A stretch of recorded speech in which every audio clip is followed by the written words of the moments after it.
everyone. Today I'm going to be reading Sideways Stories from Wayside School, and we're on chapters 25 and 26. A couple more students. Chapter 25 is about Jenny. Jenny came to school on the back of her father's motorcycle. She was late. Wayside School began at 9 o'clock, and it was almost 9:30. She kissed her father goodbye and raced up the 30 flights of stairs to Mrs. Jewell's room. "I'm sorry I'm late, Mrs. Jules, but my father's motorcycle lost a—" There was nobody there. The room was empty. "Hello? Hello?" she cried. "Mrs. Jules? Dana? Todd? Anyone?" There was no one in the room. "Maybe I'm early," Jenny thought. She looked up at the clock. It was exactly 9:30. "Oh, I hope they didn't go on a field trip without me." She looked out the window. Nobody was there, not even Louis. Jenny didn't know what to do.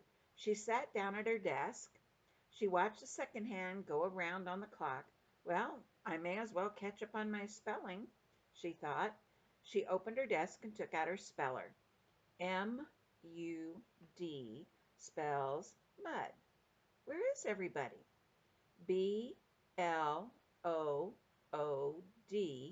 spells blood. I hope nothing happened to them. B-L-A-C-K spells black. Jenny heard footsteps coming down the hall. She began to work very fast. H-A-C-K spells hack. S-M-A-C-K smells smack. Someone opened the door. Jenny turned around. "Ack!" she gasped.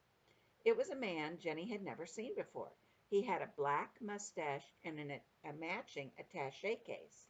Jenny jumped out of her seat. "Get back in your seat," the man said. Jenny slowly sat back down.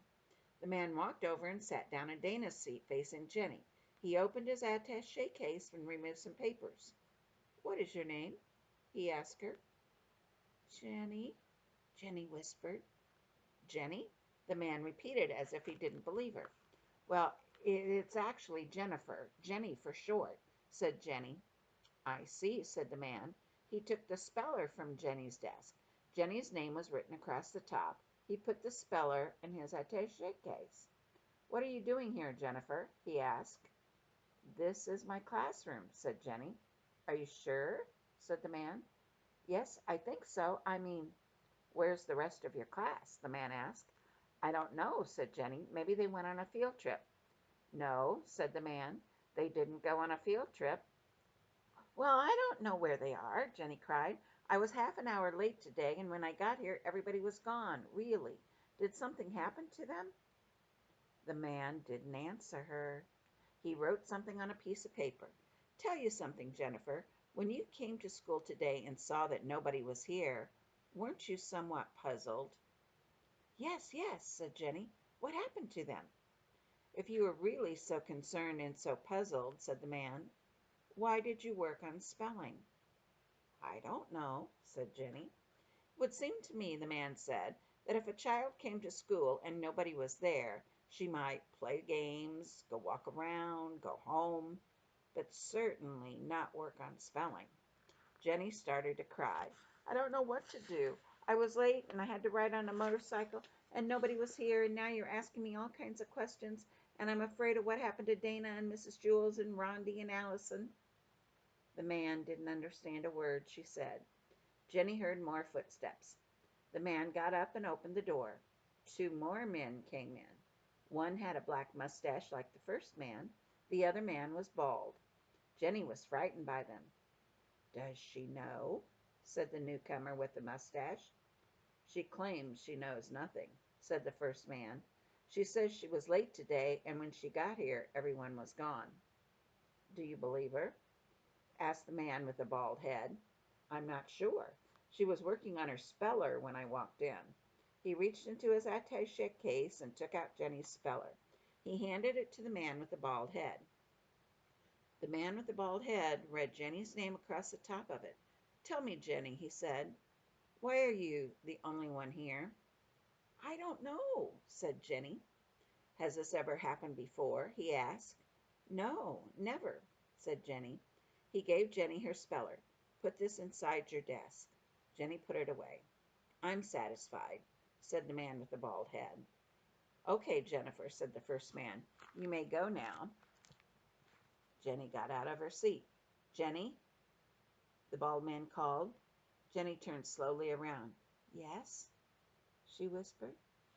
Can you figure out?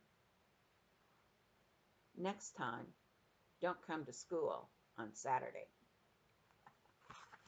I thought that was what was coming. Did you figure it out? And here's a picture of Jenny there.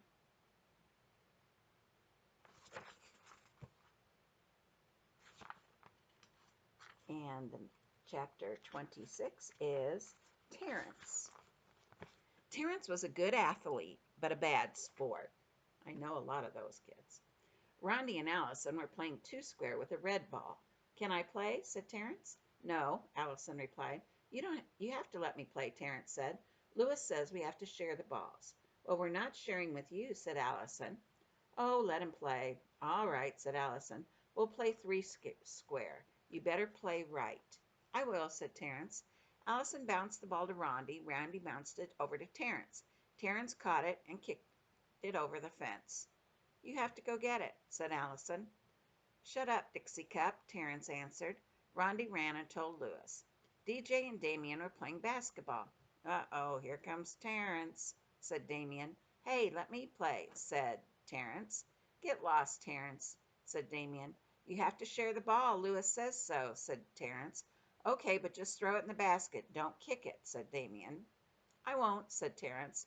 First, Damien took a shot, and he bounced it off the backboard and through the hoop. Next, DJ took a shot. He threw it underhand, way up in the air. It came down through the hoop without touching the rim.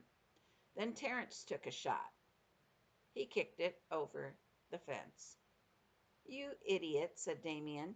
Take a train, Peanut Brain, Terrence answered. DJ went and told Louis. Stephen, Calvin, Joe, John, and Leslie were playing Spud. Stephen was it. Everyone else had a number. Stephen had to throw the ball up in the air and call out a number. The person who had that number had to try to catch it. Can I play? Said Terrence. No, said Calvin. You'll just kick the ball over the fence. No, said Joe. No way, said John. No, said Leslie. Sure, said Stephen. The newcomers are it. He gave the ball to Terrence. Just throw the ball up in the air and call out a number between 1 and 5. Okay, said Terrence. The children formed a circle around Terrence. 1,000,000, yelled Terrence and kicked the ball over the fence. What did you do that for? Eat a frog, warthog, said Terrence.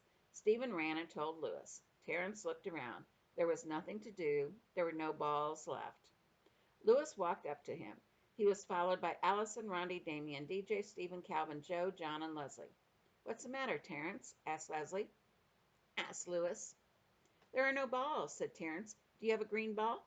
No, said Louis. All my balls have mysteriously disappeared. Darn it, said Terrence. There's nothing left to kick. Nothing left to kick, said Louis. Oh, I don't know about that. What do you think, Rondi? Is there anything left to kick? Randy thought a minute, and then she smiled. She was missing her 2 front teeth. Yes, there is something left to kick. Well, where is it? Said Terrence. Asked Terrence. Let me check with Allison, said Louis. Allison, is there anything left to kick? He winked at her. There sure is, said Allison. Well, what? How about you, Damien? Asked Louis. Can you think of anything? Damien nodded his head yes. Well, what is it? Asked Terrence. He couldn't wait.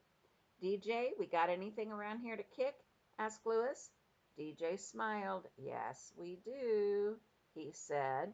Give it to me, Terrence demanded. I don't know if I should, said Louis. What do you think, Calvin? Should I give it to him?